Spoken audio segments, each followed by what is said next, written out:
সনাতন ধর্মাবলম্বীদের সর্ববৃহৎ উৎসব শারদীয় দুর্গা উৎসব। সেই উৎসবকে ঘিরে আজকে জেলা বিএনপির আয়োজনে আজকের এই শুভেচ্ছা বিনিময় অনুষ্ঠানে আমার প্রিয় রাজনৈতিক সহকর্মীবৃন্দ, আপনাদের ধর্মের যারা নেতৃত্ব দেয়, পূজা উদযাপন কমিটি, হিন্দু বৌদ্ধ কল্যাণ ফ্রন্টের নেতৃবৃন্দ এবং আমার নির্বাচনী এলাকা বিভিন্ন ইউনিয়ন থেকে পূজা উদযাপন কমিটির নেতৃস্থানীয় ব্যক্তিবর্গ, মন্দিরের নেতৃস্থানীয় ব্যক্তিবর্গ, এর বাইরেও অনেক সুধী বৃন্দ এখানে উপস্থিত হয়েছেন। সবাইকে আমার পক্ষ থেকে রক্তিম অভিনন্দন এবং শুভেচ্ছা জানাচ্ছি। দীর্ঘক্ষণ আলোচনা হয়েছে, আমার কোনো ধৈর্যের চ্যুতি ঘটেনি। আমি আরো অনেক রাত পর্যন্ত আপনাদের কথা শোনার জন্য প্রস্তুত ছিলাম, কিন্তু নেতৃবৃন্দই বলছে যে সংক্ষেপ করেন, সংক্ষেপ করেন। কারণ আমার আপনাদেরও নিশ্চয়ই মনে পড়ে যে সচরাচর এই ধরনের অনুষ্ঠান কোনো রাজনৈতিক নেতারা আপনাদেরকে ডাকে না। আমি যখন আপনাদের প্রতিনিধি ছিলাম, এখানে শৈলেন্দা বলেছেন, ঐতিহাসিক কালেক্ট্রেট মাঠে বিশাল আয়োজন আমরা করতাম শারদীয় শুভেচ্ছা বিনিময়। তারপরে ফ্যাসিস্ট সরকারের সময় আমরা একটা আয়োজন করার চেষ্টা করেছিলাম শুভেচ্ছা বিনিময়, কিন্তু সেটা করতে দেওয়া হয়নি। মঞ্চ প্যান্ডেল সব ভেঙে নিয়ে গেল। এখানেই সেই অনুষ্ঠান হওয়ার কথা ছিল।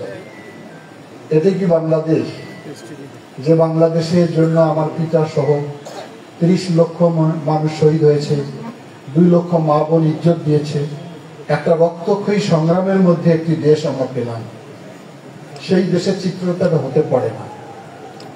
একটি ধর্মীয় গোষ্ঠীকে আমি শুভেচ্ছা দিব, সে পরিবেশও ছিল না। অনেক মন্দিরে আমাকে চুপি সারি আপনারা ডাকতেন যে ভাই আমাদের পূজায় আসুন। যদি সেই পূজায় আমি যাই, দেখি তার সাহায্য সহযোগিতা সব বন্ধ করে দেওয়া হয়। এরকম একটা বৈষম্য হয়েছিল, এইরকম একটা স্বৈরাচারী মনোভাব হয়েছিল, যার কারণে আমরা অত অকাতরে আপনাদের সঙ্গে মিলেমিশে কাজ করতে পারিনি। কিন্তু আপনারাও আত্মনাদ করেছেন, আমরাও আত্মনাদ করেছি যে মানুষের ভ্রাতৃত্ব বোধটা কেন নষ্ট করবে। সে কারণে এখন একটি মুক্ত বাংলাদেশ, জুলাই অভ্যুত্থানের মধ্য দিয়ে আমাদের বীর ছাত্র জনতা একটি ফ্যাসিবাদী শাসন ব্যবস্থার পতন হয়েছে। আমাদের সকলের আকাঙ্ক্ষা বাংলাদেশ হবে একটা গণতান্ত্রিক বাংলাদেশ, মানবিক বাংলাদেশ, সাম্যের বাংলাদেশ, সম্প্রীতির বাংলাদেশ, দুর্নীতিমুক্ত বাংলাদেশ, সমৃদ্ধির বাংলাদেশ, আইনের শাসনের বাংলাদেশ। সেটা আমাদের সকলের আকাঙ্ক্ষা থাকা উচিত। এখানে সকল ব্যক্তি তার মত প্রকাশের স্বাধীনতা পাবে, কিন্তু সে স্বাধীনতা ছিল না। যার কারণে অনেক কথা আপনারা মুখ ফুটে বলতে পারেন নাই, আমরা হয়তো আপনাদের সঙ্গে সেভাবে সংযোগ স্থাপন করতে পারি না। একটা নতুন সম্ভাবনা দেখা দিয়েছে, এখন বাংলাদেশ আবার নতুন করে সাজিয়ে গুজিয়ে ওঠার চেষ্টা করা হচ্ছে, কিন্তু এখনো ষড়যন্ত্র হচ্ছে। সেগুলো বিষয় রাজনৈতিক, আমি সে বিষয়গুলো এখানে অবতারণা করব না। আপনারা সবাই সচেতন, আপনারা বোঝেন যে এক শক্তিকে পরাজিত করেছি, আর একটা অপশক্তি আবার দানা বাঁধছে। আমরা মনে করি বাংলাদেশের জন্ম হয়েছিল কি জন্য? জন্ম হয়েছিল গণতান্ত্রিক আকাঙ্ক্ষাকে সামনে রেখে। এই দেশে প্রত্যেকটি মানুষ মত প্রকাশের স্বাধীনতা পাবে। প্রত্যেক ধর্ম, বর্ণ, গোত্র, পাহাড়ি, সমতল, নির্গোষ্ঠী, উপজাতি সবাই আমরা এক কাতারে থাকবো। এটার নামই হলো বাংলাদেশ। যেমন একটা ফুলের তোড়া এখানে আছে, এখানে দেখেন বিভিন্ন ফুল এখানে সাজিয়ে রাখা হয়েছে, যার কারণে এটা ফুলের তোড়া হয়েছে। এখানে গোলাপ আছে, রজনীগন্ধা আছে, নানান ফুল দিয়ে তোড়া বানানো হয়। আমি মনে করি বিএনপি হলো সেই ফুলের তোড়া।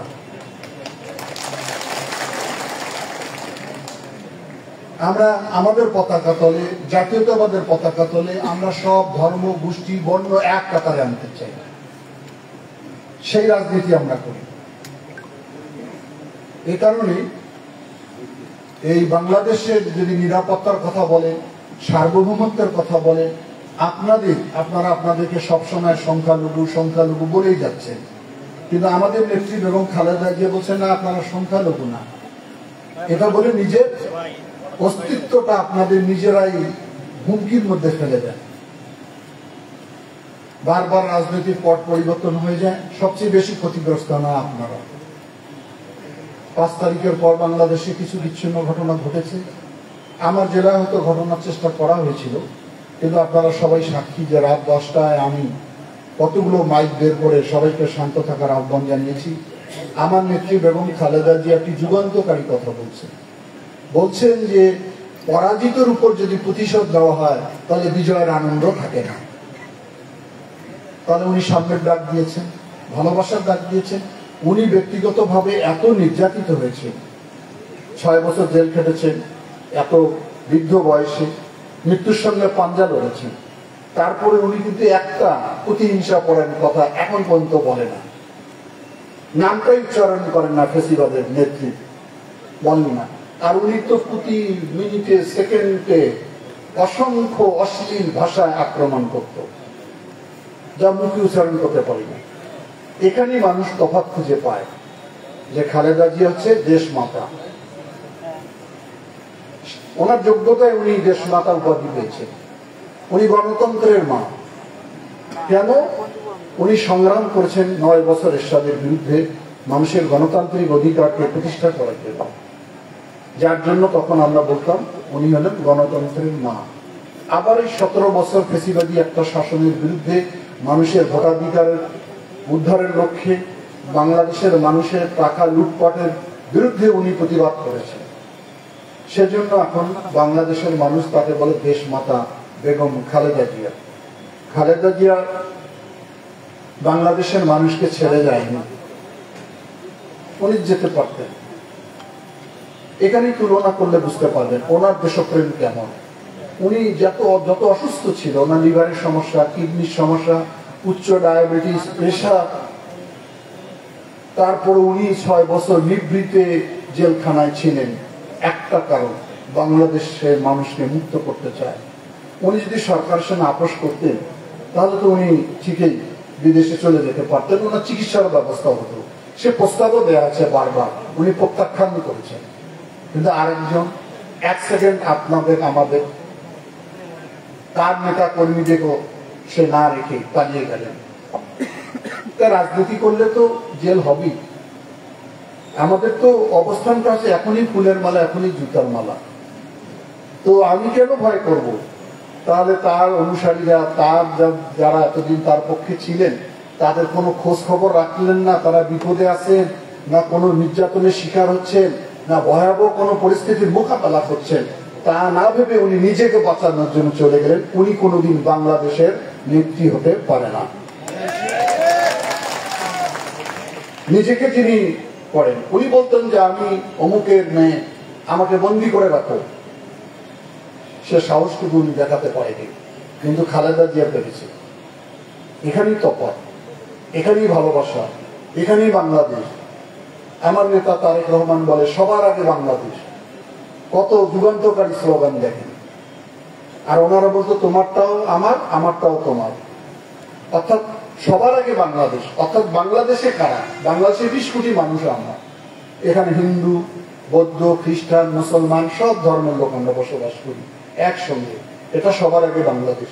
উনি নতুন স্লোগান দিয়েছেন যে উৎসব সভা নয়, উৎসব যার যার, রাষ্ট্র সভা। রাষ্ট্রের মালিকানা থাকতে হবে তো। আর রাষ্ট্রের মালিকানা যদি আপনার হারিয়ে ফেলেন তাহলে আপনার অধিকার বঞ্চিত হলেন। এই যে যুগান্তকারী পরিবর্তন, এই যে আবহাওয়া তৈরি হচ্ছে, যে ন্যারেটিভ সৃষ্টি করতেছি, সেটা আপনাকে উপলব্ধি করতে হবে। শুধু অন্ধকারে, অন্ধত্ব, নিজের ভাবনাকে না ভেবে মানুষের ভাবনাকে নিজেকে প্রাধান্য দিলে ভুল পথে হাঁটবেন সবাই। আমি মনে করি আবহমান কাল ধরে বাংলাদেশে আমরা হিন্দু, মুসলমান, বৌদ্ধ, খ্রিস্টান এক কাতারে বসবাস করি। একসঙ্গে থাকি। আমরা বিয়ের অনুষ্ঠানে দাওয়াত দিলে আপনারা আমাদের কাছে আসেন, আপনাদের বিয়ের অনুষ্ঠান হলে আমরা যাই, একই চায়ের দোকানে বসি, গল্প করি, আড্ডা দেই, পাশাপাশি চা খাই, একই দোকানে সওদা করি, একই সালিশ বিচারে বসি, একসঙ্গে খেলা দেখি। কোন কাজটা আমরা ভিন্নতা রয়েছে? আমাদের কিচ্ছু নেই। যার যার ধর্ম শেষে করে শান্তিপূর্ণভাবে। যখন আমাদের আজান হয় তখন আপনারা শ্রদ্ধার সঙ্গে আপনাদের কার্যক্রম স্থগিত রাখেন। এটাই তো বাংলাদেশ, এটাই তো সাম্প্রতিক সম্প্রীতি। এটাকে বিনষ্ট করে কিছু কিছু ভুল রাজনীতিতে যারা চলে, তারা আপনাদেরকে কুক্ষিগত করে রাখে, ভোট ব্যাংক হিসাবে পরিচিত করে, কিন্তু মূল্যায়ন করে না।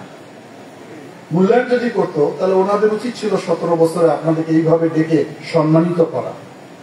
করেছে? করেনি। আপনাদের কথাই তো শোনে নেই, এত বেশি ব্যস্ত ছিল। আর আমি তো বলছি যে 3টা থেকে শুরু হবে, রাত 10টা পর্যন্ত আমি ওনাদের সঙ্গে থাকবো। আজকের দিনটা শুধু আমাদের এই সম্প্রদায়ের জন্য। আমার কার কি কথা আছে আমি শুনি, আর আমি যদি আপনাদের কথা না শুনি তাহলে আপনাদের জন্য আমি কিভাবে কাজ করব?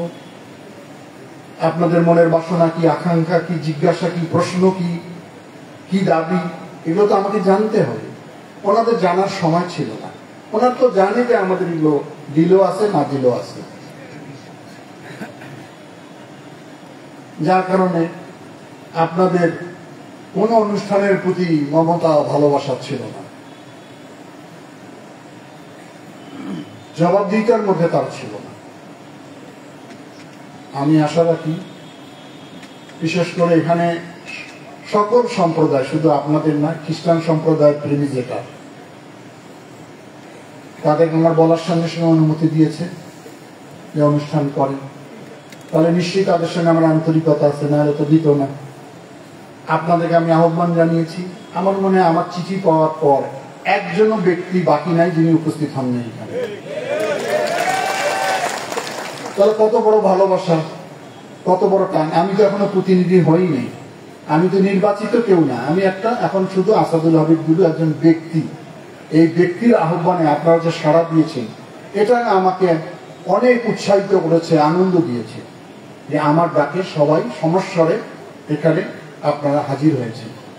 এই যে আমার আহ্বানে আপনারা হাজির হয়েছেন, এইটা একটা মেলবন্ধন, এটি তো ভালোবাসা দৃষ্টান্ত। এই ভালোবাসা নিয়ে আমরা এগিয়ে যেতে চাই। এই যে শ্রদ্ধা বোধ, এখানে যারা বক্তব্য দিয়েছেন অনেক কথা বলেছেন আমার সম্পর্কে, তো এই কথাগুলো হয়তো আপনাদের ভিতর থেকে উচ্চারিত হয়েছে, যেগুলো শুনতে হয়তো আমি বিব্রত বোধ করতেছিলাম। কারণ আমার সামনে রেখে আমার কোনো কথা বলে ওটা আমার খারাপ লাগে, কষ্ট লাগে।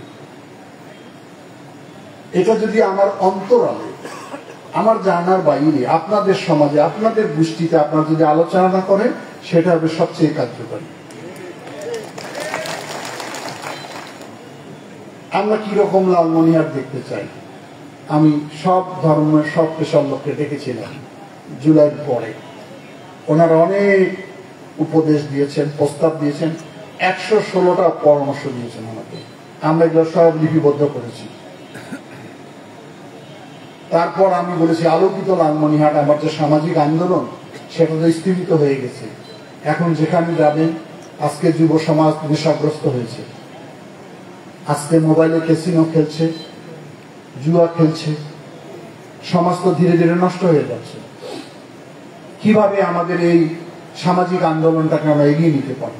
এখানে যুব সমাজের কোনো দোষ নেই, কারণ তাদেরকে আমরা কোনো কর্মসংস্থান দিতে পারিনি। বেকার জীবন, হতাশার মধ্যে থাকে, যার কারণে নানান অপকর্মের সঙ্গে জড়িত হয়। কিন্তু একটা যদি কর্ম আমরা দিতে পারতাম, তাহলে অন্ধকার পথে সে হাঁটত না।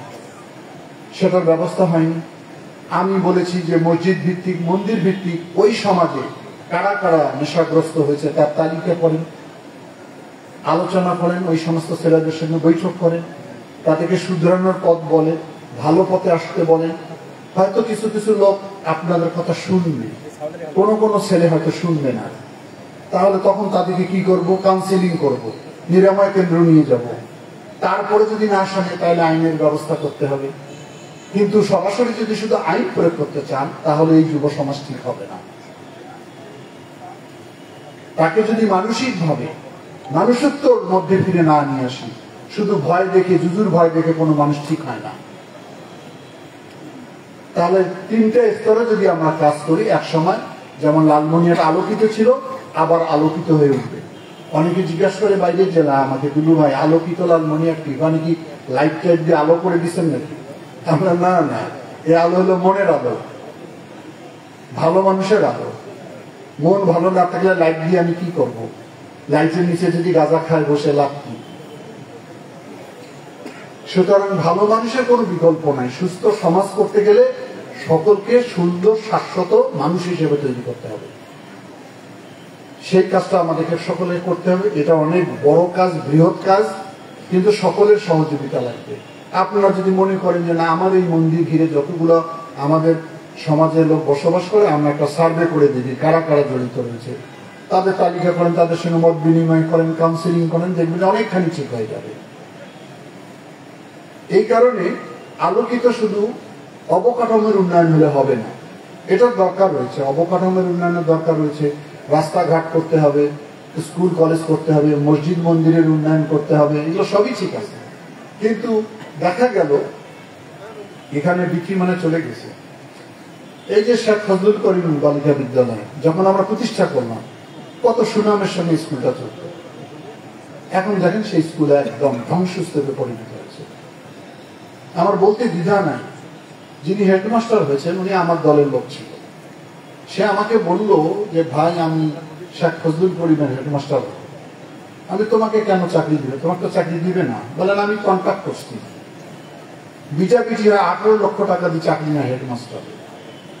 এই সমাজ আমাদের। শিক্ষকতা হলো মহৎ পেশা, সেখানেও ঘুষ ছাড়া চাকরি হয় না। স্কুল ধ্বংস, কিচ্ছু নাই, কোনো লেখাপড়া নেই, অথচ ঐতিহ্যবাহী একটা স্কুল। আমাদের জেলার একজন নাম করা ঐতিহ্যবাহী কবির নামে স্কুলটা আমরা করছি, শেখ ফজলুল করিমের নামে। কোথায় স্বর্গ কোথায় নরক, কে বলে তাহা বহু দূরে, মানুষের মাঝে স্বর্গ নরক, মানুষের মধ্যে সুরাসুরে। সেই স্কুলটা আজকে ধ্বংস। একটা উদাহরণ হিসেবে বললাম। প্রশাসন ছিল, রাজনৈতিক দল ছিল, কারো এটাতে ভ্রুক্ষেপ করে নাই। কেন করে নাই? মাথার উপরে সঠিক অভিভাবক ছিল না। যদি জনপ্রতিনিধি সঠিক থাকতেন তাহলে স্কুলের খবর রাখতেন। আমরা রেখেছি, এখন এই মুহূর্তে রাখতেছি, রাখার চেষ্টা করতেছি। এই অবহেলা, এই বঞ্চনা আজকে লালমনিরহাটবাসী আমরা কত দূর পিছিয়ে পড়েছি। বাংলাদেশের যদি অন্যান্য জেলার সঙ্গে তুলনা করা হয়, উন্নয়নের দিক থেকে, শিক্ষার দিক থেকে, ডেভেলপমেন্টের দিক থেকে, লালমনিরহাট আমরা 64 যে জেলার হয়তো 63 বা 64 নম্বর হবে। দারিদ্রতার দিক থেকে কুড়িগ্রাম, গাইবান্ধা, লালমনিরহাট এগুলা সব শেষে। বাংলাদেশের মধ্যে কত দূর পিছিয়ে আছি আমরা। এই পশ্চাৎপদ জনগোষ্ঠীকে যদি এগিয়ে নিতে হয়, তাহলে সঠিক দল, সঠিক ব্যক্তিকে বেছে নিতে হবে, এটার কোনো বিকল্প নেই। কিন্তু রাজনীতি যখন নির্বাচনমুখী হয়ে ওঠে, তখন নানান ধরনের পানি ঘোলা শুরু হয়ে যায়। অনেকের চোখ অন্ধকার হয়ে যায়, ঘোলা পানিতে চোখ অন্ধকার হবে, সত্য ভালো মন্দ বোঝার অক্ষমতা তৈরি হয়, তখন ভুল জায়গায় সিদ্ধান্ত দেই আমরা। তবে বাংলাদেশে যেহেতু 3টি নির্বাচন হয়নি, সে কারণে আপনারা হয়তো সঠিক ব্যক্তিকেও নির্বাচনে প্রতিনিধি হিসেবে পাঠাতে পারেননি। আমরা 2টা নির্বাচন করি নাই। 14 সালে তো 153টা আসন বিনা ভোটে হয়েছে। 18 সালে আমরা দিয়েছিলাম। আপনারা আমাদেরকে বলতেন ভাই ইলেকশন না করলে কেমনে বুঝবেন ইলেকশন সঠিক না বেঠিক? গেলাম ইলেকশন, আপনারা তার জ্বলন্ত সাক্ষী। দিনের ভোট রাতে হয়ে গেল। বহু ভোট আমরা দেখেছি, ব্যালট ছিনতাই, ব্যালট বাক্স নিয়ে যাওয়া, দিনের ভোট রাতে। এটা নতুন আবিষ্কার করছেন ওই সরকার, নতুন আবিষ্কার। আর এই 24 সালে আর একটা নির্বাচন হয়ে গেছে 7ই জানুয়ারি, সেটা আবার নতুন জিনিস। উনি নিজে বলেন আমি মামি আর ডামি নিজেরা খেলে। গণভবনে উনি বলেন যে ডামি ক্যান্ডিডেট দাঁড়াতে হবে। গণতন্ত্রের গলা টিপে মারলে, মানে আহত করলে না বাঁচানো যেত, একদম মেরে ফেলেছে।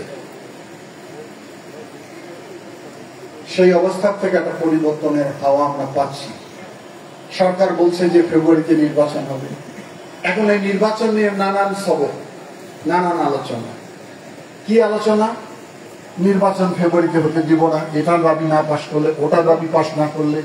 আরে ভাই, দাবি তো পাশ করবে নির্বাচনী সরকার, তাদের তো এটা দায়িত্ব। জনগণ যাকে ম্যান্ডেট দিবে সেনা রাষ্ট্র সংস্কার করবে, সেনা সংবিধান সংস্কার করবে। সংবিধান আপনি আমি এখানে এই মিশনে বসে সংবিধান সংশোধন করলে সেটা হবে? এটা হবে না তো। সংবিধান সংশোধন করতে গেলে 2/3 মেজরিটি লাগবে, এটা বাংলাদেশের আইন, এটা বিধান। তারা দ্বিতীয় স্বাধীনতা ঘোষণা করবে। তাহলে ৭১-এ কি হয়েছিল? ৭১-এর স্বাধীনতা যুদ্ধ হয়নি। ৪৭ আর ২৪ ৭১ ভুলে দিতে বলে আমাদের। এটা তো বিএনপি ভুলতে পারে না, কারণ বিএনপির প্রতিষ্ঠাতা রাষ্ট্রপতি জিয়াউর রহমান স্বাধীনতার ঘোষণা দিয়ে যুদ্ধ হাতে নিয়ে দেশ স্বাধীন করছেন। সুতরাং স্বাধীনতার বাইরে তো কোনো কথা হতে পারে না। এটা হচ্ছে অভ্যুত্থান হয়েছে, একটা ফেসিবাদী শাসন ব্যবস্থার পতন হয়েছে। ওই দেশ স্বাধীন আর সরকার পতন কি এক হইতে পারে নাকি? এটা তো সেখানে স্বাধীনতা যুদ্ধের সঙ্গে এটা তো নস্যি।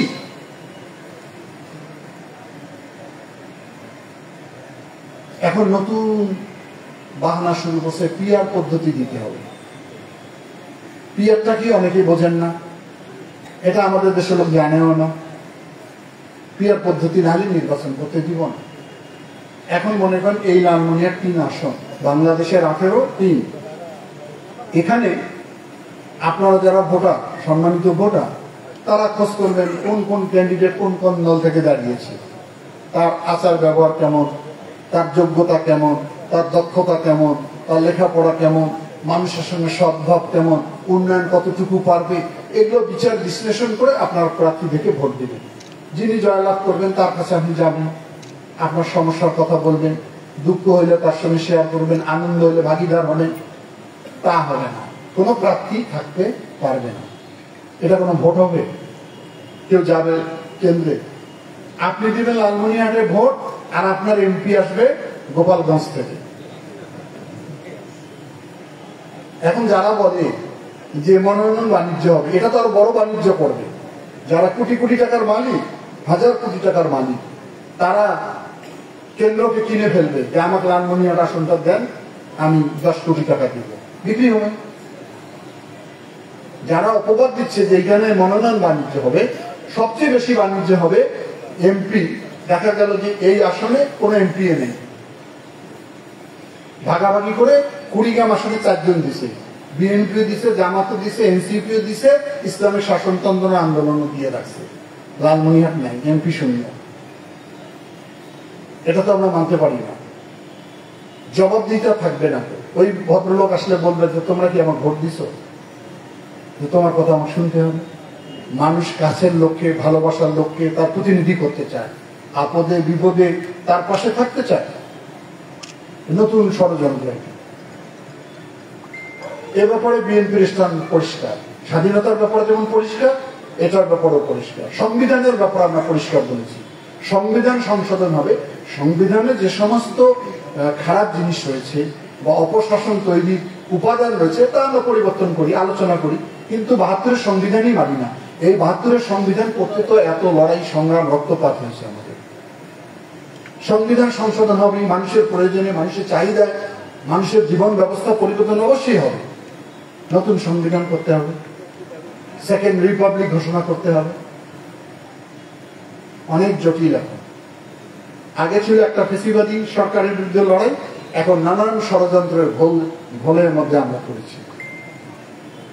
তা আপনারা সচেতন অংশ, আপনারা সবাই জানেন আমরা সঠিক স্থান নিয়েছি জনগণের পক্ষে, বাংলাদেশের পক্ষে, সংবিধানের পক্ষে। এইখানে কোনো আপোষ হবে না। মাঝে মাঝে অনেক সময় অনেকটা শুনেছি যে জাতীয় সঙ্গীত পরিবর্তন করা হবে, এই পরিবর্তন করা হবে, অনেক কথা বলা হচ্ছে। এগুলো একমাত্র বিএনপির পক্ষ থেকে কিছু কিছু আর দেশপ্রেমিক রাজনৈতিক দলকে প্রতিবাদ করা হচ্ছে, যেন এগুলো করা সম্ভব না। তো আজকের এই অনুষ্ঠানে এগুলো আমি কিছু হয়তো আভাস দিয়ে রাজনৈতিক আলোচনা করলাম, কারণ রাজনীতি ছাড়া তো আমরা কেউ বাইরে নাই, সবাই রাজনীতির মধ্যেই ঘুরপাক খায়।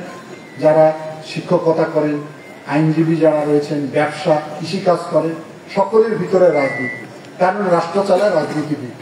আর রাজনীতি যদি সঠিক না হয় তাহলে রাষ্ট্র ঠিকভাবে চলবে না। কিন্তু রাজনীতিতে মানুষের আগ্রহ নেই, আসতে চায় না, ভালো মানুষ আসে না।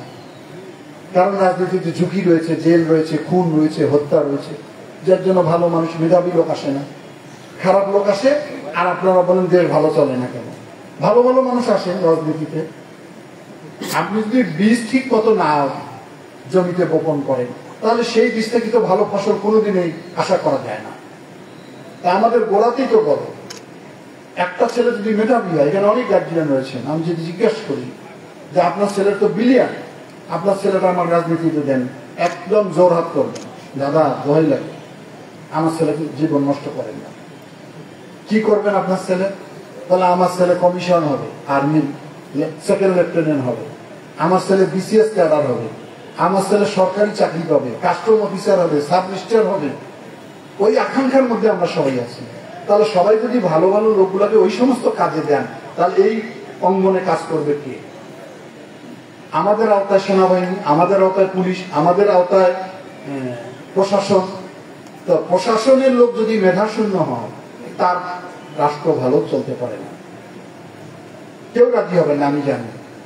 কখন রাজি হয়? অবসর জীবন। লেফটেন্যান্ট জেনারেল, মেজর জেনারেল সারা বছর লেফট করছে, করার পরে অবসর জীবনে যখন ছেলে আর মেয়ে তার কথা শোনে না, বলে বাবা তুমি বেশি কথা বলো, যাও তো এদিক থেকে, ওই লোকটা আসে আমাদের দলে টিকিট নিতে চায়। যখন আর দেওয়ার কিছু থাকে না, তখন আসে আমাদের এখানে। সচিব সাহেব সারা বছর এসি রুমে থেকে যতটা কাজ করছে, এখন অবসর সময় এসে বলে যে আমাকে একটা নমিনেশন নিয়ে দেন। এই তো বাংলাদেশের রাজনীতির চিত্র। সুতরাং ভালো রাজনীতি করতে গেলে ভালো মেধাবী সৎ দক্ষ লোককে রাজনীতিতে আসতে হবে। কারণ রাজনীতিবিদরাই রাষ্ট্র চালাবে, ডিসি চালাবে, এসপি চালাবে, পুলিশ আপনার সচিবকে চালাবে, আইজিপি সেনাবাহিনীর প্রধানকে চালাবে রাজনীতিবিদ। এটার তো পরিবর্তন হয়নি। এখন ওই মানসিকতা। অনেকে আপনারা আমাদের সমালোচনা করেন, ভাই এই ছেলেটা খুব খারাপ, ভাই এই ছেলেটা ধ্যান করতেছে, এই ছেলেটা ক্ষমতা দেখাচ্ছে। দেখাবেই তো ভাই, দেখাবে, কারণ ভালো লোক তো কম দলের মধ্যে। ভালো লোকের যত আগমন ঘটবে তত রাজনীতিটা সুশীল এবং সুলিত হবে, মানুষের কাছে গ্রহণযোগ্য হবে। এগুলো আমার অনুভূতির কথা বলছি। এই অনুভূতিগুলো সব মানুষের ভিতরে প্রেরণা হিসেবে তৈরি করতে হবে, তাহলে তৈরি হবে। এখন লালমনিরহাটের কথা বলি। আমি একমাত্র ব্যক্তি মনে হয়, আমার ছাত্র জীবন, আমার শৈশব, কৈশোর, যৌবন, এই বয়স পর্যন্ত আপনাদেরকে নিয়েই আমি আছি। সারা জীবনটা লড়াই করলাম মানুষের জন্য। কেউ আমাকে পছন্দ করেছেন, কেউ হয়তো করেননি, সেটা আপনার গণতান্ত্রিক অধিকার, সেটা আপনার অধিকার রয়েছে।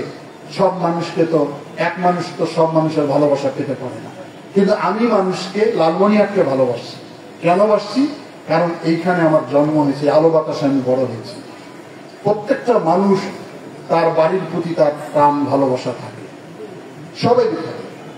এই যে আপনারা এখানে আছেন, যখন মিটিং শেষ হবে কেউ কারো বাড়ি যাবেন না, সবাই নিজের বাড়ি যাবেন। আমি যদি ডাকি যে দাদা আমার বাড়িতে এসি আছে, বিল্ডিং আছে, আমার বাড়িতে আসেনি, দোহাই দাদা আজকে দেখতে পারবো না, আরেকদিন এসে দেখা করবো। আপনার যদি কুলে ঘর হয়, আপনি কিন্তু বাড়ি ফিরবেন। এমনি প্রাণী, পশু পাখি সবাই তার নিজ আশ্রয়স্থলে ফিরে আসে। এটি জীবের ধর্ম, আমারও তাই ধর্ম, আমিও তাই লালমনিরহাট শুধু লালমনিরহাট করি। আর আমাদের যারা মাঝে মধ্যে বিনা ভোটে এমপি মন্ত্রী হয়েছিলেন, তাদের লালমনিরহাটের প্রতি কোনো ভালোবাসা ছিল না। তারা এলাকার মানুষ ছিল না, তার এলাকার কোনো দায়িত্ব নেই। নাম বলি না, নাম আপনারা চিনেন, মন্ত্রী হয়েছিল, কোনো কাজ হয়নি। বিমানের দায়িত্ব পড়েছে, বিমান ঘাঁটিটা চালু করতে পারেনি। এর চেয়ে দুর্ভাগ্য কি হতে পারে? সেই জন্য মাটির টান যা তার আকর্ষণ থাকবে। আমি যদি একটা বরাদ্দ নিয়ে আসি, তাহলে বেশি বরাদ্দ দিব আমার এলাকায়। আমি যখন ডিজাস্টার ম্যানেজমেন্ট ফুডের মিনিস্টারের দায়িত্বে ছিলাম, তখন আওয়ামী লীগের এমপি জামালপুরের, নাম বললে চিনবেন, নাম বলবো না, সে সংসদে প্রশ্ন করলো যে গত 6 মাসে যে বরাদ্দ গেছে, ওনার এলাকায় সর্বাধিক বাংলাদেশের বরাদ্দ গেছে। উনি জবাব দেবেন। এখন সেদিন আমাদের প্রধানমন্ত্রীও ছিলেন, বিরোধী দলের নেত্রী ছিলেন। আমি উঠে দাঁড়িয়ে বললাম যে হ্যাঁ ঠিকই বলছেন, উনি বরাদ্দ বেশি গেছে। তবে ওনাকে আমি হিসাব করতে বলি, স্বাধীনতা উত্তরকালে ওনার এলাকায় যত বরাদ্দ গেছে তার 10 ভাগের 1 ভাগ বরাদ্দ এখনো আমার এলাকায় যায়নি। আর যতদিন ওনার মতো সম পরিমাণ বরাদ্দ হবে না, ততদিন আমার এলাকায় আমি বরাদ্দ দিতে থাকবো। বাস সবাই টেবিল চাপাইলো যে সঠিক উত্তর দিছে। আপনারা যখন থাকেন তখন আপনার এলাকায় বরাদ্দ নিচ্ছেন। এইটা বলার কারণ হচ্ছে আমার ভালোবাসার জন্য। আমাকে যখন আপনারা এমপি বানিয়েছিলেন তখন আমি তরুণ, বেগম খালেদা জি একটা মন্ত্রীর দায়িত্ব দিয়েছিল আমার। তখন আমার অভিজ্ঞতা কম, দক্ষতা কম, পরিচিতি কম। এখন আপনাদের দোয়া, আমার সংগ্রামী জীবনের কারণে গোটা বাংলাদেশের মানুষ আমাকে চিনে, জানে, দলের সঙ্গে অত্যন্ত সুসম্পর্ক আমার। তাহলে ওই 1 সালে সে এই 25 বা 26 সালে নির্বাচনে নিশ্চয়ই আমি অভিজ্ঞতা বেশি সঞ্চয় হয়েছে আমার, আমি আরো বেশি কাজ করতে পারবো। এটা বিশ্বাস তো আপনাদের আছে নাকি বলেন? তো সেই অভিজ্ঞতাটা আমি কাজে লাগাতে চাই। সবাই বললেন যে দুনু ভাইয়ের হাত শক্তিশালী করতে হবে। আমার হাত শক্তিশালী হওয়া মানে আপনারা শক্তিশালী হওয়া। সেই শক্তিশালী লালমনিরহাটের পক্ষে যিনি উচ্চারণ করবে তিনি না লালমনিরহাটের মানুষ হবে। এই যে গত বছর সাম্প্রতিক সময়, এই বছরই এই জাগোবাহে তিস্তা বাঁচাই 48 ঘন্টা 17 এবং 18 ফেব্রুয়ারি আমি একটা আন্দোলনের ডাক দিয়েছিলাম। সেখানে ধর্ম, বর্ণ সব লোক গেছে। সেখানে কোনো রাজনৈতিক ব্যানার ছিল না। আমি নাম দিয়েছিলাম তিস্তা নদী রক্ষা আন্দোলন। এই আন্দোলনটা, এই তিস্তাটা অনেক আগে ঠিক করা উচিত ছিল। 17 বছর খাইছে দাইছে, মোটা হয়েছে, গরিব লোকের খোঁজ নেই। নদী ভাঙতে ভাঙতে আমার এই জনপদ একদম সর্বশান্ত। 2 কোটি মানুষের জীবন রেখা হলো তিস্তা নদী, নীলফামারী থেকে গাইবান্ধা। এই তিস্তা একসময় আমাদের মায়ের মতো ছিল। সেই তিস্তা এখন বিধ্বংসী রূপ ধারণ করছে। শুকনা মৌসুমে ধুধু বালুচক, আর বর্ষাকালে বিনা বৃষ্টিতে 2 কুল উঁচিয়ে লক্ষ লক্ষ মানুষ পানিবন্দী হয়ে যায়। কেউ তাদের দুঃখে আন্দোলন করে না, শরিক হয়নি। আমি আপনাদেরকে ডাক দিয়েছি, আপনি আমার ডাকে আপনারা সাড়া দিয়েছেন। 5 জেলার লোক সাড়া দিয়েছে। 11টা পয়েন্টে লক্ষ লক্ষ মানুষ 2 দিন চরের মধ্যে বসেছিল। অনেকে পিছন থেকে ঠাট্টা মস্করা করেছে, অনেকে ফেসবুকে ব্যঙ্গ করেছে, এগুলো অযথা পিকনিক খেতে যাচ্ছে। ভালো কাজ তো অনেকের ভালো লাগে না, কিন্তু এই আন্দোলনে দেখেন আমরা কোথায় পৌঁছাইছি। তিস্তা মহাপরিকল্পনা ইতিমধ্যে আমাদের অন্তর্বর্তীকালীন সরকার চায়নার সঙ্গে চুক্তি করেছে। আগামী 26 সালে 1 জানুয়ারি তারা কাজ শুরু করতে চায়। পিআরডিতে তারা পাঠিয়েছে। বাংলাদেশ সরকার চীনের কাছে 6,000 কোটি টাকা লোন চাইছে, চীন দিতে সম্মত জানিয়েছে। চীনের এক্সপার্টরা যখন এসেছিল তাদের আমি ঘুরে দেখিয়েছি, গঙ্গাচড়া বিভিন্ন এলাকায় দেখিয়েছি। ওরা হাউস হোল্ডারদের বাড়ি বাড়ি গেছে, জিজ্ঞাসা করছে যে কি হয়, তিস্তাতে কি সমস্যা। ওরা সব বলছে। ওরা বলছে যে আমরা মুখিয়ে আছি, সরকার গ্রিন সিগন্যাল দিলে আমরা কাজ শুরু করব। এই আন্দোলনটা বাংলাদেশের বাইরের ভূখণ্ডে বিশ্ব জুড়ে কাঁপিয়েছি আমরা। আল জাজিরা, বিবিসি, সিএনএ সমস্ত গণমাধ্যম প্রচার করছে, যার জন্য কেঁপে উঠেছিল বাংলাদেশ। কিন্তু এটার জন্য যারা খারাপ আলোচনা করছেন তাদেরকে আমি বলি যে ভালো কাজকে সমর্থন করে। এই একটা পরিকল্পনা যদি বাস্তবায়ন হয় তাহলে শুধু লালমনিরহাট নয়, বৃহত্তর রংপুরের 5টা জেলার জীবন মান পরিবর্তন হয়ে যাবে। বলতে পারেন ভাই এটা কি হবে, তিস্তা মহাপরিকল্পনা কি আছে? যখন পাওয়া যায় না এটা ডিজাইন করে, তারা লালমনিরহাট ডিসি সাহেবের এখানে আসছিল, গণশুনানি দিয়ে গেছে, 5 জেলায় গেছে। তারা দেখিয়েছে যে তিস্তা নদী ভেঙে চওড়া হয়েছে 8.5 কিলোমিটার, শুধু চর আর বালি। এগুলো সব আবাদি জমি ছিল একসময়, আমাদের বসত বাড়ি ছিল। সেগুলোকে কমিয়ে 1.5 কিলোমিটারে নিয়ে আসবে। তাহলে কত লক্ষ হেক্টর জমি চাষাবাদের আওতায় পড়বে, কত মানুষ কৃষিকাজের মধ্যে ফিরে যাবে। 2 দিকে গাইড বাঁধ দিয়ে দিবেন, 130 কিলোমিটার একের দিকে, 260 কিলোমিটার বাঁধ হবে গালিয়া থেকে সুন্দরগঞ্জ পর্যন্ত। 2 দিকে রাস্তা বানিয়ে দিবে, গাড়ি ঘোড়া সব চলবে। প্রথম ফেজে এটা করবে এবং তিস্তা নদীকে খনন করবে। যাতে শুকনো মৌসুমে ভারত থেকে পানি না ছাড়লেও পানি রিজার্ভার হিসাবে রাখা হয়, আর বর্ষা মৌসুমে যাতে মানুষের বাড়িঘর তলিয়ে না যায়। এরপরে ওনারা করবে এখানে হাউজিং, স্যাটেলাইট শহর, এখানে ইকোনমিক্যাল জোন, পর্যটন নগরী করবে। আমরা টাকা পয়সা খরচ করে বান্দরবন, তারপরে কক্সবাজার যাই, সারা বাংলাদেশের মানুষ আসবে এই জেলাগুলোতে বেড়ানোর জন্য। ওই যে চীন গিয়েছিলাম, চীনের হুয়াংহো নদী তাদের দুঃখের কারণ ছিল, এখন গিয়ে দেখেন কেমন আশীর্বাদ হয়েছে ওই নদী। আর আমার তিস্তা পাড়ের মানুষের কান্না, আমাদের রাজনীতিবিদদের কিছু হয়নি। এই আন্দোলন করতে গিয়ে আমার জীবন ঝুঁকির মধ্যে পড়েছে, তারপর আমি পিছপা হইনি। সুতরাং আমি মনে করি রাজনীতি হলো মানুষের জন্য, মানুষের অধিকার প্রতিষ্ঠা করার জন্য, সেটাই আমরা করতে চাই। আমি একটা মতাদর্শে বিশ্বাস করি, আপনি একটা করতে পারেন, তার বাইরে তো আপনাকে সিদ্ধান্ত নিতে হবে। যদি আপনি ওখানে কনজারভেটিভ হয়ে যান, রক্ষণশীল হয়ে যান, তাহলে তো আপনি জিনিসটা বুঝতে পারবেন না। এই আন্দোলন আমরা আরো চলমান রাখতেছি, আমরা আবার নতুন কর্মসূচি ঘোষণা করছি। কেন? যে সরকারের উপর চাপ রাখতে হবে আমাদের। চাপ না রাখলে হয়তো সরকার শিথিল হয়ে যেতে পারে। সেজন্য আমাদের 5ই অক্টোবর 5টি জেলায় আমরা পদযাত্রা করে প্রধান উপদেষ্টা, জেলা প্রশাসকের মধ্যে স্মারকলিপি দেব যে তিস্তা মহাপরিকল্পনা বাস্তবায়ন করা হবে। তারপরে আমাদের প্রত্যেক উপজেলায় গণমিছিল শোভাযাত্রা হবে এবং তিস্তা পাড়ে 19 তারিখ সম্ভবত তিস্তা পাড়ের 130 কিলোমিটার মশাল প্রজ্বলন করা হবে সন্ধ্যার সময়। এটা আমি অব্যাহত রাখবো, লাগাতার রাখবো, যাতে সরকার গড়িমসি না করে। এখানে জিও পলিটিক্স রয়েছে, অনেক কিছু রয়েছে, সেখানে চাপ আমাদেরকে রাখতে হবে। এগুলো কার কাজ? এগুলো জনগণের মুক্তির কাজ। সেই কাজগুলি তো রাজনীতিবিদ করবে, আর রাজনীতিবিদদের নিজের আখের গোছানোর জন্য ব্যস্ত থাকে। আমার কষ্ট লাগে, দুঃখ লাগে, ওই দলের নেতারাও ঘুষ ছাড়া চাকরি পায়নি। আমাদের লোকে তো চাকরি নাই। বাপ যদি বিএনপি করছে তো নাই, পুলিশ ভেরিফিকেশনে একদম কাটা। নানা যদি বিএনপি করছে তাও কাটা। ওই বাড়ির লোক যদি বিএনপি করছে সেটা আরো কাটা। ওই গ্রামে যদি কেউ বিএনপি করছে তারও চাকরি হয়নি। অযোগ্য লোকজনকে বিভিন্ন জায়গায় বসিয়েছে, যার জন্য রাষ্ট্র কাঠামো সঠিকভাবে চলে না।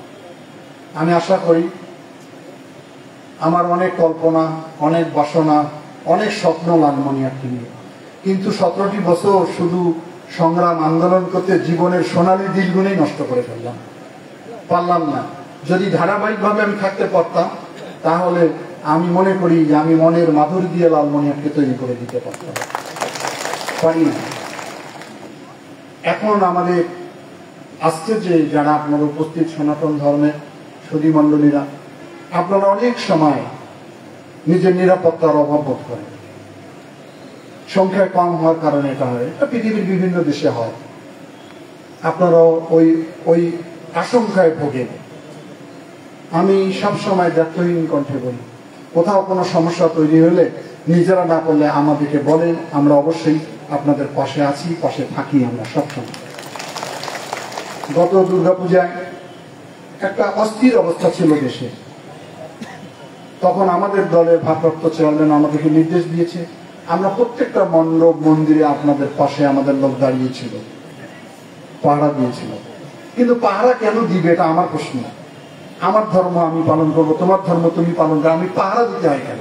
ওই বাংলাদেশ সৃষ্টি করতে হবে, আগামী দিনে জানবে বিনা পাহারায় সমস্ত পূজা অনুষ্ঠান হয় বাংলাদেশে। কিন্তু এই প্রথম আলো আজকেও খবর বেরিয়েছে যে লালমনিরহাট ওই ঝুঁকির মধ্যে নাকি আছে। বলেন, কোনো ঝুঁকি নেই, উস্কানি দেওয়া হচ্ছে। আমরা ওই বাংলাদেশ করতে চাই, বিনা পাহারায় তার জীবনের সকল কাজ সে সম্পন্ন করবে। পাহারা দেওয়াটা তো ভালো না, কিন্তু বাধ্য হয়ে আমরা দেই যাতে কোনো ইনসিডেন্ট না ঘটে। এবারও আমরা সেটা ব্যবস্থা রেখেছি। প্রত্যেক মন্দিরে আমাদের লোক আপনাদের পাশে থাকবে, সহযোগিতা দিবে। আমরা কন্ট্রোল রুম খুলে রাখছি, কোথাও কোনো ধরনের এই আশঙ্কা তৈরি হলে আপনারা তাৎক্ষণিক সহযোগিতা নিতে পারবেন। এই যে আমি আমার কথাটা বললাম যে ওই বাংলাদেশ চাই, পাহারা ছাড়াই আমরা চলতে চাই। কি আপনার একমত আমার সঙ্গে? সেই বাংলাদেশ করতে গেলে আইনের শাসন তৈরি করতে হবে, সকল মানুষের সমান অধিকার দিতে হবে, ধর্ম দিয়ে মানুষকে বিচার করা যাবে না, মানবতা দিয়ে মানুষকে বিচার করতে হবে। মানুষে মানুষে ভালোবাসা থাকতে চায় আমাদের। অনেক বড় লোক আছে, অনেক কথা বলে, সেগুলো কথা কেউ কান নেবেন না। আপনাদের আবার আমি বলে যাই, যদি আমার দলের কোনো লোক আপনাদেরকে কেউ যদি জবরদখল করতে চায়, খারাপ কথা বলে বা হুমকি দেয়, নির্দ্বিধায় মুখে না বলেন, গোপন একটা চিরকুট আমার কাছে পাঠাবেন। তাৎক্ষণিক যদি আমি বিচার করতে না পারি, আপনারা আমার সঙ্গে থাকিয়েন না। এখন অনেক নামধারী লোক গাজাইছে আমাকে, 16 বছর রাস্তার লোক খুঁজে পাই না আমি। এখন মিছিলের আগে আমাকে ফোন করে, ভাইজান কোনটার সময় আসবেন তোমরা? বলে কে? আরে আমরা তো আসছি মিশন মরণ, তুই একদিন কইছিলি। ওদেরই এখন জবরদখল বেশি, এদেরকে লোকে হাইব্রিড বলে। যাই হোক, এটা বাংলাদেশের রাজনীতির কালচার। যখন একটি ক্ষমতা যাওয়ার উপক্রম হয় দলে, তখন নানান ধরনের সুবিধাবাদী লোক আসে, গ্রাস করে শুরু করে। এখন আমাদেরকে লোকে লোকারণ্য হয়ে গেছে। আগে 500 লোক দেখলে 50টা পাইছি, এখন 500 লোক দেখলে 5000 লোক হয়। এগুলো হয়তো অনেকেই নাম ব্যবহার করে, আমি বিএনপি করি। যারা এতদিন ওই দিকে ছিল তারা এখন বিএনপি হয়ে গেছে, তারাই এই সমস্ত অপকর্মের সঙ্গে বেশি জড়িত। বিএনপি যারা সাচ্চা, যারা নির্যাতিত, যারা কারাভোগ করছে, তারা কোনদিন খারাপ কাজ করবে না। আমরা বাড়িতে ঘুমাইতে পারিনি, আমাদের অনেক সাথী অন্ধ হয়েছে, পঙ্গুত্ব বরণ করেছে, গুম হয়েছে, এখনো তার হদিস জানি না আমরা।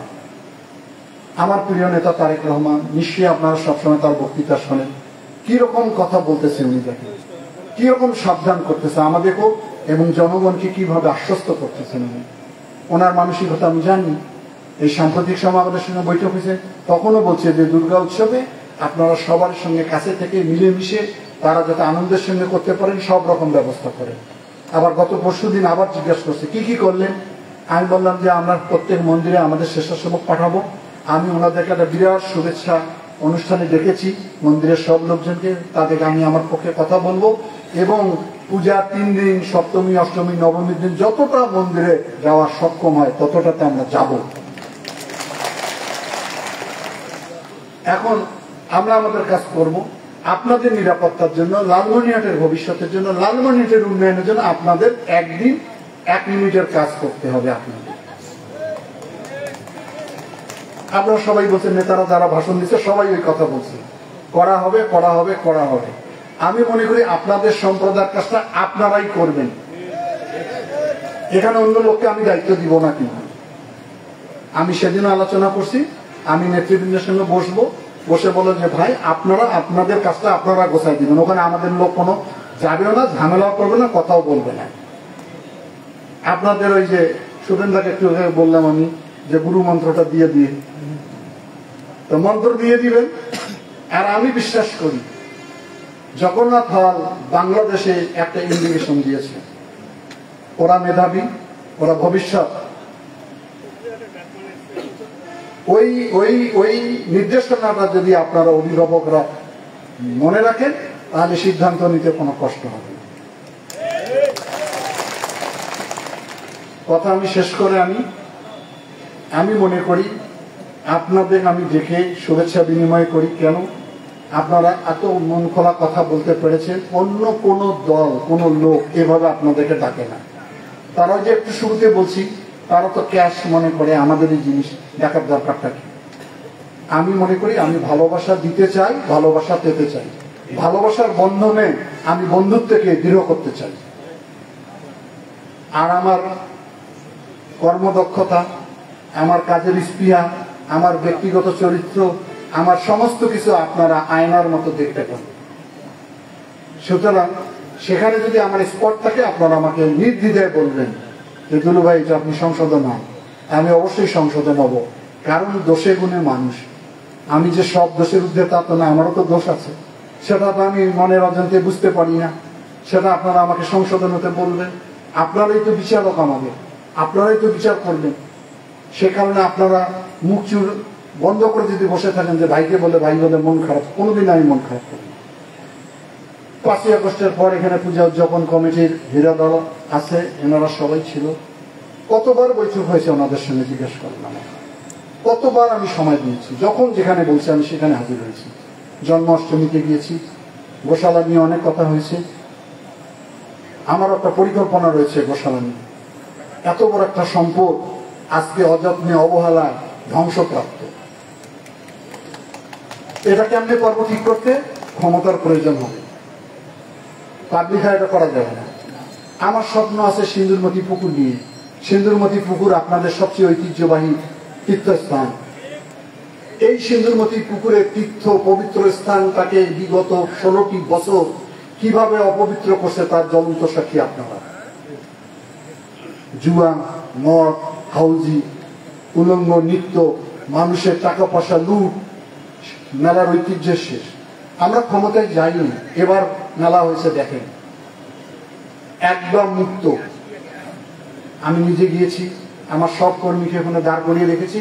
প্রত্যেক দোকানদারের সঙ্গে আমি কথা বলেছি, তারা বলছে স্যার যেদিন মাইকিং হয়েছে ওই দিনে নিয়ে করছি যে এবার দেওয়া লাগবে, না হলে সিন্দুরমতি মেলা তওবা তাহের করে বাড়ি চলে গেছে।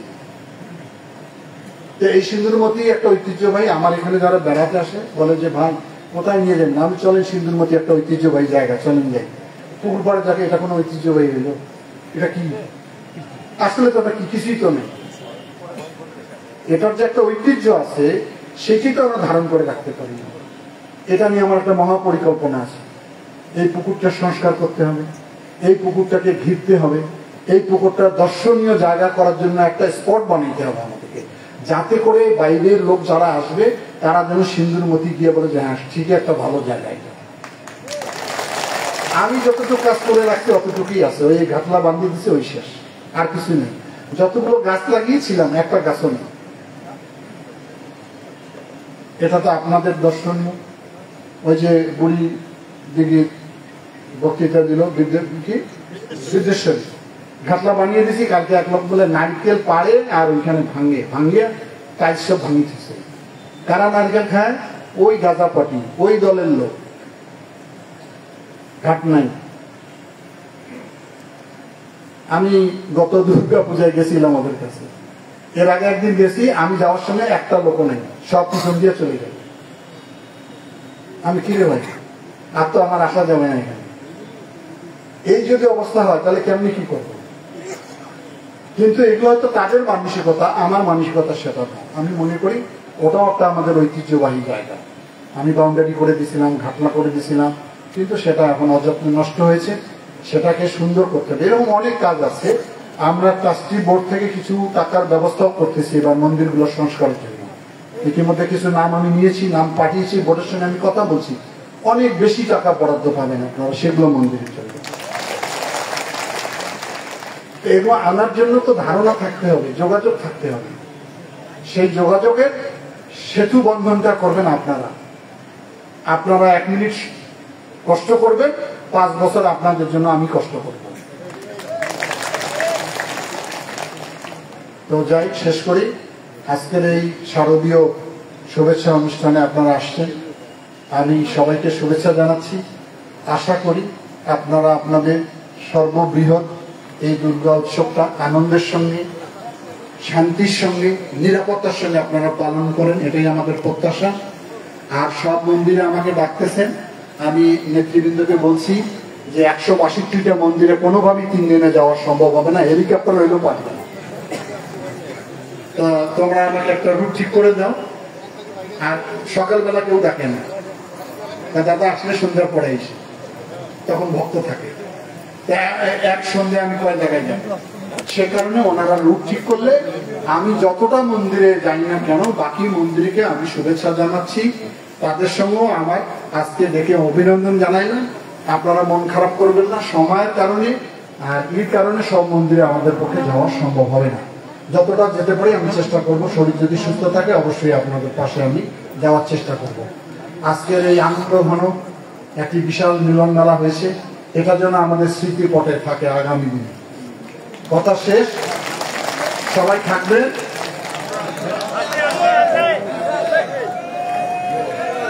ওইদিকে নাও।